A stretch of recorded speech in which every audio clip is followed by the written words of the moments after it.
The deficit problem is amazingly clear, straightforward. Federal government spends too much money, pure and simple. If we increase taxes, they're just going to spend that. The history of the world is you give a government more money, they spend it. There's no lockbox on anything. There's no paying down any debt. It never happens. There shouldn't be any discussion of raising taxes. None. Zip, zero, nada, particularly after this election. There ought to be no discussion whatsoever of raising taxes. If there's anything that last month's election told us, and every poll has been saying for years, it's read our lips, no new taxes. And there are the Democrats at practically every turn trying to raise taxes on everybody, on anybody. They are tax addicts. And they want to do all this under the supposed rubric of bipartisanship and common ground and compromise and all this. I mean, it's enough to tick you off. It's enough to put you in a bad mood. I've been fighting being in a bad mood all day. I really have. I got a story here. It is from Fox News, but it's actually a version of a story in USA Today, I believe. Let's see if it. No, I guess it. I thought I saw another version of it someplace, and I probably did.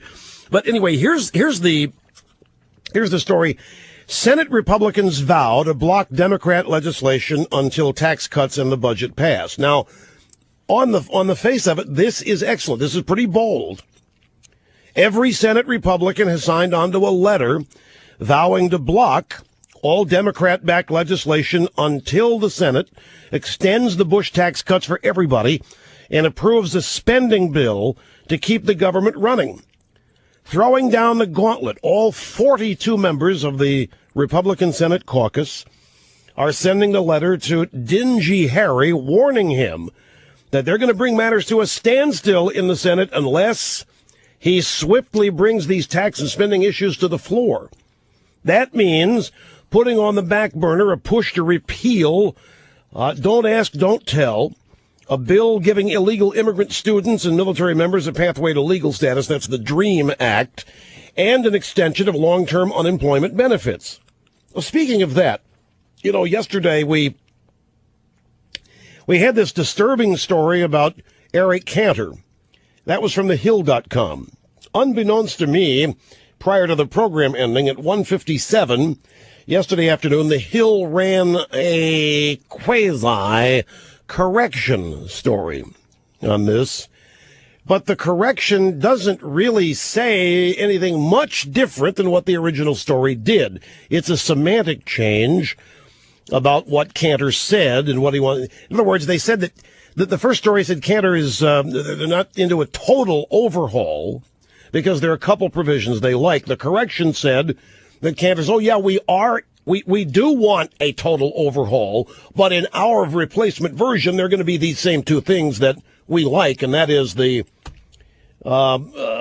pre-existing condition requirement and keeping your kids on your health insurance policy till they're 26 years. So regardless, whether Cantor said he wants an overhaul or a repeal or doesn't want a repeal, those two provisions still will be in any Republican idea. So it was a semantical shift.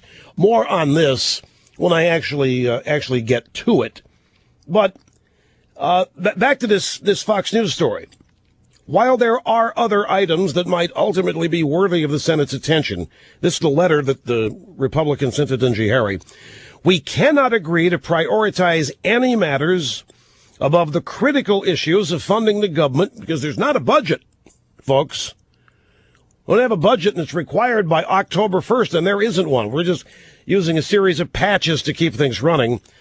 And preventing a job-killing tax hike. Until those two issues are dealt with, nothing else on your agenda is going to happen here in the Senate. That's what the Republicans are saying. Given our struggling economy, preventing the tax increase and providing economic certainty should be our top priority. Then you read to the very end of this story, and I had a couple people send me this today. Rush, this is great. I can't believe Republicans are really great. They're acting. Oh, this is superb. And I read this next paragraph was the reason. a filibuster threat, which is what I guess this letter is. The filibuster threat increases pressure on the White House to offer a more realistic agenda for the remaining weeks of the year. For example, if Congress does not act on the tax cuts, it means Republicans will be in a position to enact their own tax plan, retroactive, starting January 1st, without having to make any concessions to Democrat demands for upper income earners. Now, I had to read that paragraph backwards, forwards, sideways, over and over again to try to see what was the good news in it. Let me read it to you again, because it was cited to me as excellent news by actually 3 or 4 people sent this to me today. Saying, hey, yeah, this is really great. They're not backing off, because I guess it's such contrast to the original reporting we got yesterday about the House Republicans coming out of their meeting with Obama. Yeah, he liked us. Oh, he was a nice guy. He was very civil. Yeah, he liked us. He gave us cookie. Yeah, he liked us. And we were all, what does that matter? So this paragraph stands in stark contrast, and I understand why people were so excited about it. But here it is again, the filibuster threat. Again, that's the Republican letter that all 42 are going to sign on to. Increases pressure on the White House to offer a more realistic agenda for the remaining weeks of the year, i.e. the lame duck. For example, if Congress doesn't act on the tax cuts, it means Republicans will be in position to enact their own retroactive plan starting January 1st. Well, my problem is the Republicans can't enact anything. Well, I know that, yeah, they did sign it, and they've already sent it to Dingy Harry. He reacted to it. Of course, we know what his reaction would be. All this is predictable. I mean, the great thing is that they are holding firm. They got all 42 to sign this. Now, and that is bold, and that's the good thing. Now, this appears to be part of a strategy. That's what's good about this. They're implementing a strategery.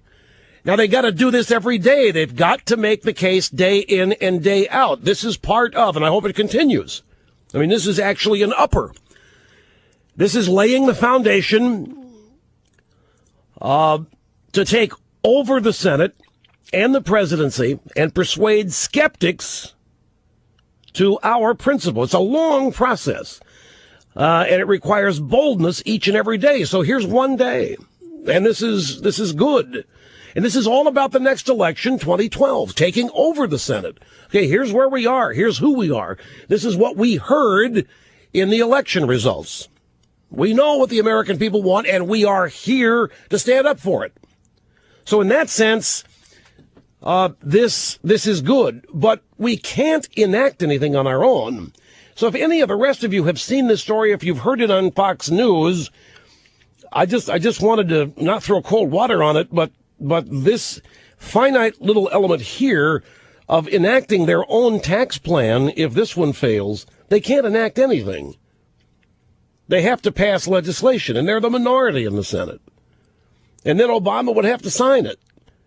He's not going to sign it. And we don't have the votes to override a veto here. So they're going to have, they can't rely on waiting till January to enact their own or propose their own. Now, they will no doubt do that as a means of setting down a marker, as a means of saying, here's who we are, as a means of saying to voters, we heard you. This is what we stand for. You can count on us the next 2 years to fight for this. It's like the healthcare overhaul. And we kind of got off track here. Well, not we, but I mean, it'd be very easy for the Republicans to get off track unless they remember one thing.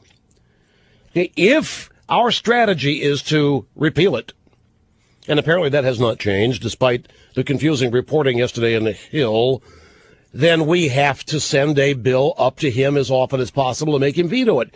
The whole point is here, make them stand for this. Make them daily, weekly, whatever, as often as possible. Make the Democrats defend what they want. Make them defend these tax increases. Make them defend it. It's not what the American people want. It's not what the American people voted for. They're on the wrong side of everything. You make them stand up for the wrong side of everything. You make them defend it. And that's the value of sending a repeal bill up. It doesn't do us any good to say, well, we don't really want to repeal it. There are a couple things in there we like. So Cantor's mid-course correction here is, it's okay. It's okay. We do want to repeal this. And then as another side matter, there are a couple things here that we do think are good that we want to preserve, i.e., insurance for pre-existing conditions and keeping the crumb crunchers on the parents' policy up to age 26. I think both those are bogus, but that's another matter for a different portion of the program.